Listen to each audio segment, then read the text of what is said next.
सास संगत जी बड़े प्यार से बोलिए धन्यंकार जी।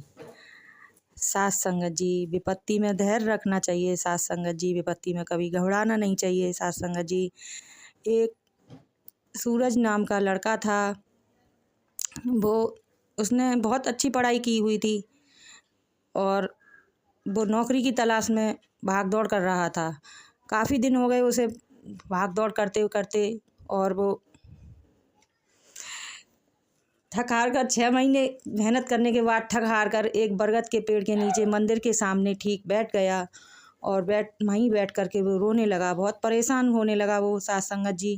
लेकिन कुछ समय के बाद वहीं पर एक साधु आए। उनके चेहरे से तेज निखर रहा था और सास संगत जी उन्होंने साधु ने कहा, बेटे के पास उस सूरज के पास आए और बोले, बेटा तुम क्यों रो रहे हो, क्या परेशानी है? तो उसने बताया सास संगत जी कि मैंने पढ़ाई की थी और मैं नौकरी की तलाश में भटक रहा हूँ, मुझे कहीं नौकरी नहीं मिल रही है। तो सास संगत जी उन साधु ने कहा कि एक पत्थर को देखो, एक पत्थर से भी सीख ले सकते हो तुम।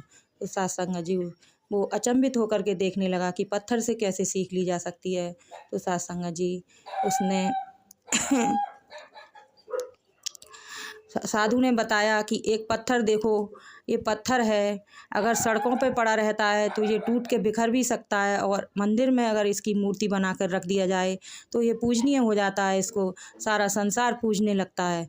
तो सास संगत जी तुम धैर्य रखो, अभी अगर ईश्वर ने तुम्हें परेशानियां दी हैं तो सास संगत जी आगे तुम्हें बहुत बड़ी अच्छी नौकरी मिलने वाली है। तो सास संगत जी वो उसने धैर्य रखा और इसी तरह से फिर दोबारा प्रयास करता रहा। नौकरियों की तरह जगह जगह इंटरव्यू देता रहा। वो बार बार इंटरव्यू देता रहा और इंटरव्यू देने के बाद एक दिन 6 महीने बाद एक दिन ऐसा आया, उसे एक अच्छी कंपनी में नौकरी मिल गई। सास संगत जी उसे नौकरी मिल गई।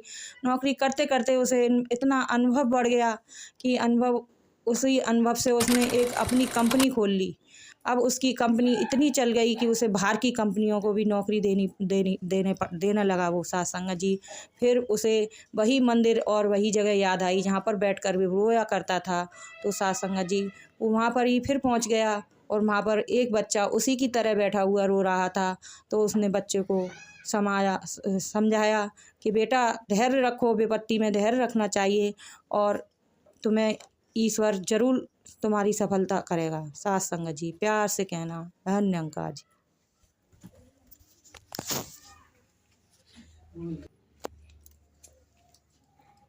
बहनों और भाइयों, अगर आपको साखी पसंद आई हो तो चैनल पर लाइक करें, सब्सक्राइब